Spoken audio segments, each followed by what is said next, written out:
Shabbat Shalom. So, my dad, as most of you know, he passed away in the beginning of November of 2021. But for the last few weeks of his life, he wasn't really able to speak. And so my last coherent conversation with him was sometime in September of 2021. And I was talking to him and he was very upset because he had been watching coverage of the US withdrawal from Afghanistan. And the people who had worked with the Americans, they worked with us and they risked their lives, and we were leaving them. And they were trying to get onto the planes, and they were even, if you remember, trying to grab onto the wings of the planes as they took off. And my dad was so upset because he said, when I look at those poor people, I see us, right? And my dad was born in 1929. And so he was a teenager during World War II and during the Holocaust. And he remembered Jews desperately trying to get out of Europe. And he remembered his parents and his aunts and his uncles worrying about siblings and cousins who had been left behind and wondering what would or what had become of them.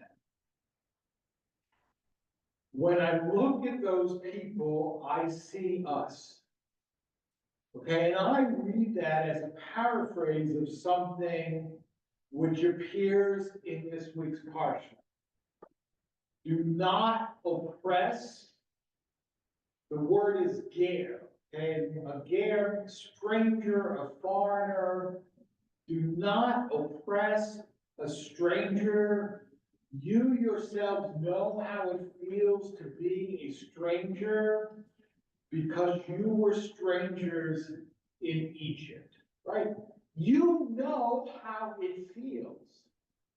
You know how it feels, therefore, don't do it to others, right? And that ability to see ourselves in others is what we mean by the word empathy, right? And I think that is a basic Jewish attitude, right? When I look at those poor people, I see us.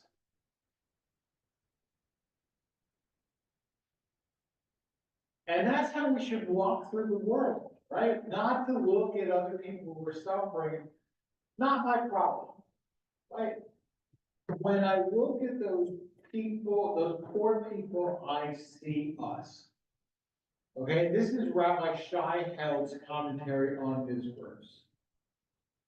By ger, the Torah means one who is an alien in the place where he lives. That is one who is not a member of the ruling tribe or family, who is not a citizen, who is therefore vulnerable to social and economic exploitation. The Torah appeals to our memory to intensify our ethical obligations.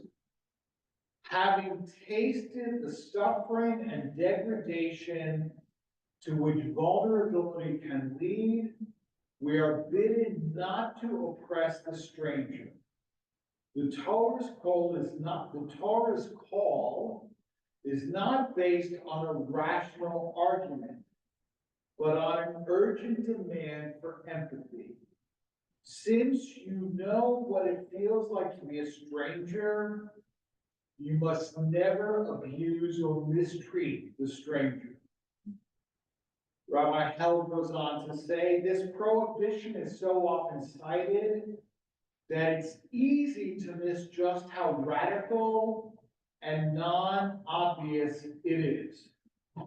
The Torah could have responded quite differently to the experience of oppression in Egypt. It could have said, since you were tyrannized and exploited and no one did anything to help you, you don't owe anything to anyone. How dare anyone ask anything of you? But it chooses the opposite path. Since you were exploited and oppressed, you must never be among the exploiters and degraders. You must remember what it feels like to be a stranger. Empathy must animate and intensify your commitment to the dignity and well-being of the weak and vulnerable, and God holds you accountable to this obligation.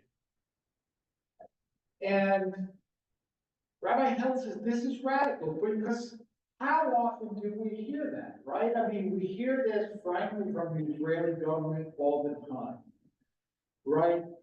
Nobody has the right to preach morality to us because of what happened during the Holocaust.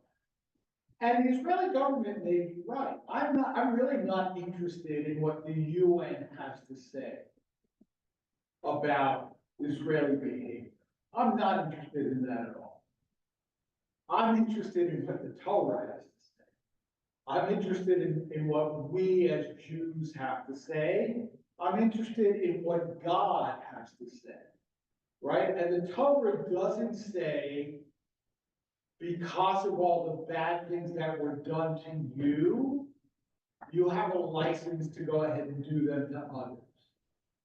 Torah says, you know what it feels like. You know what it feels like, therefore don't do it, right?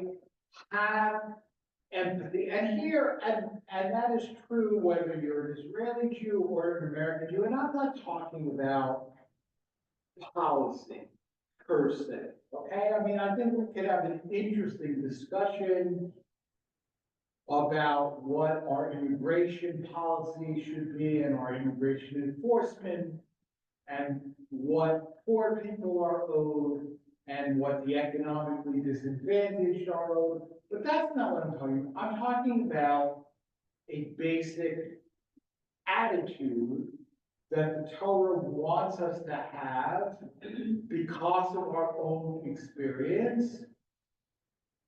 And to say, like my dad said, and you know, the more I think about it, the more remarkable it is, right? When I look at those people, when I look at those poor people, I see us, right? So there's a book called the Sefer HaChinuch, which is a collection of the mitzvot from each parsha. And in the commentary on Parashat Mishpatim, it says the following. Kindness and mercy are among the most worthy qualities in the world. And if someone would teach himself to be cruel, he would attest about himself that he is not a Jew. Right? If somebody lacks compassion and kindness and mercy, we doubt that he or she is really a Jew. Amazing. You're a cruel person. You're not a Jew. You're not really a Jew.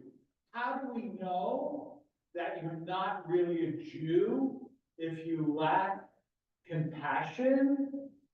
Because the Torah, the Talmud says Jews are Rachmanim b'nei Rachmanim. We are compassionate children of compassionate parents. So if you're not compassionate, you're obviously not really a Jew. Okay? And I love that. okay, and I have to convince, sometimes, not often, but sometimes, and only with people I don't actually know, I have thrown that in people's faces on social media, right? Because social media can get pretty wild, right? But, and here I have to say, I mean, I know plenty of Jews whose politics are different than mine, but they're still compassionate people, right? I don't think any party has a patent or a copyright or ownership on compassion, right? And I want to say that right out. I mean, there are people in this congregation with whom I vigorously disagree on policy, but I know them to be compassionate people, right? Because they've internalized this lesson. Like they've internalized this lesson, and if so, the Sefer Inuk says, you're not a compassionate person, we doubt that you're really a Jew. But I have to say, it's not always easy to be compassionate, right? Thursday was a very, very difficult day for the Jewish people, right? And then we discovered that the Bebis babies were strangled to death by hand. And then they said, here's the body of their mother, and it's not the body of their mother, right? It's easy in some ways to give in to rage and to wish for revenge, right? And I have, by the way, no problem with revenge on the people who actually did those things, right? But there is no revenge, right? There's no revenge that is deep enough and dark enough for people who did these things, right? I mean, that's frankly what Martin Buber said about putting Eichmann to death, right? You're gonna put Eichmann to death and then you're gonna think the score has been settled, right? The score is never settled. The score is never settled, right? But it's one thing to take revenge on the actual criminals. It's another thing to say everybody in Gaza, right? And we are commanded to be compassionate, right? It's a mitzvah to be compassionate, right? And if something is a mitzvah, we know two things about it. All right, the first thing that we know about something being a mitzvah is that we wouldn't otherwise necessarily do it, right? The Torah doesn't command us to do things that we would do anyway, right? That there's nothing in the Torah that says, thou shalt sleep, right? You don't need a mitzvah to know that people should sleep. You don't need a mitzvah to know that people need to breathe, right? A mitzvah tells us to do something that we might not otherwise do, right? But also, if something's a mitzvah, it's not impossible. Right? It may be very, very, very difficult to have compassion, but difficult is not the same thing as impossible. God doesn't command us to do impossible things, right? And when it was revealed yesterday that the body that was returned was not that of Shiri Beavis, and as I mentioned before, the correct body was returned this morning. But when it was revealed, Prime Minister Netanyahu put out a statement and he said, we must have revenge. And the Beavis family put out a statement. For Ariel and Peter's sake and for Yarden's sake, we are not seeking revenge. We are seeking for Sherry to come back home. And for all of the hostages to come back home. And that is Israel's responsibility to do what has to be done because there are still 40 some odd hostages. We don't know, but some of them apparently are still alive. And it's Israel's responsibility to bring them home. And you know that if Israel enacts revenge, they're not coming home. They're not coming home. Okay, and here I want to close again with a quote from Shai-El. It may be tempting to imagine a Manichaean world. A Manichaean means like everything is either black or white, right? A Manichaean world in which the good guys learn compassion from experiences of vulnerability and suffering, while the bad guys learn only hostility and xenophobia. But it is far more honest, I think, to wrestle with the ways that each of us often has both responses at the same time. Right? Part of us responds to the experience of suffering by wanting to make sure that no one else has to endure what we did.